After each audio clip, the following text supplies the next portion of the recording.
Welcome back to my channel Satya's mommy. तर आज आम्ही आमच्या गावी गौरी गणपतीसाठी जाणार आहोत। गावी जायचं म्हटलं की 2-3 दिवसाची तयारी अगोदरच करून घ्यावी लागते। त्यासाठी झाडांना पाणी टाकून घेतलं, अशी बॅग रेडी केली आणि मी पण स्वतः रेडी झाली आहे। आणि त्यानंतर आमच्या छोट्याशा प्रवासाला सुरुवात झाली। सत्याला मी छान असं बेबी कॅरियरमध्ये घेतलं होतं, कारण तिला देखील प्रवासाचा त्रास नाही झाला पाहिजे आणि सगळा प्रवास करताना ती कम्फर्टेबल असावी। त्यानंतर मला जाता जाता पेरू दिसले, मग पेरू आम्ही खाण्यासाठी घेतले।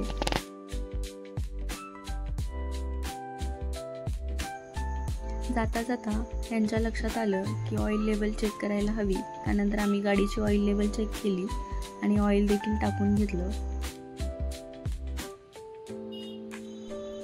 गावी मंडळाच्या गणपतीची आरती आज आम्ही घेणार होतो, त्यासाठी गणपती बाप्पासाठी खूप छान असा हार घेतला होता।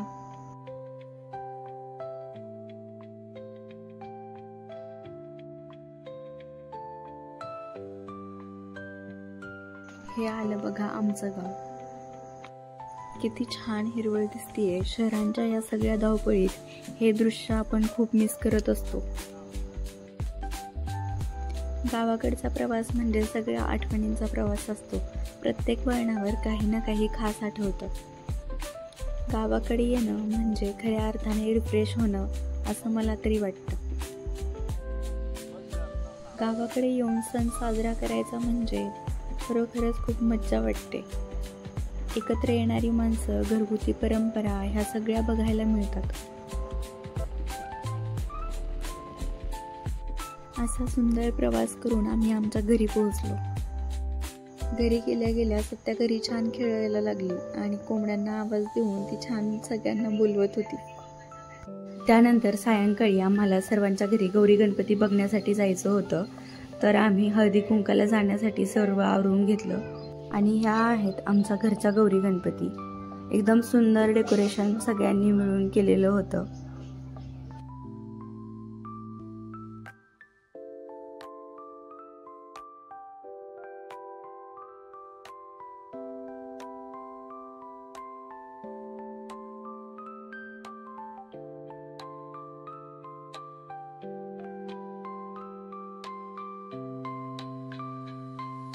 त्यानंतर ज्यांच्या घरी गौरी गणपती आहेत त्यांच्या घरी आम्ही हळदी कुंकासाठी गेलो आणि तिथले देखील डेकोरेशन अगदी सुंदर केलेले होते।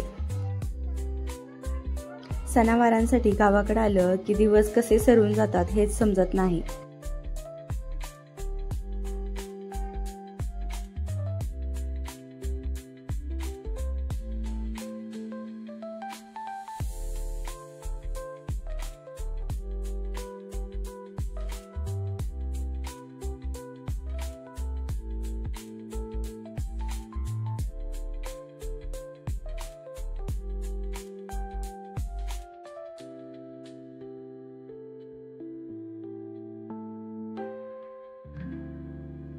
त्यानंतर मंडळाच्या आरतीसाठी सगळे जमा झाले। आम्ही आरती घेतली, सुंदर प्रकारे सर्व आरती पूर्ण झाली।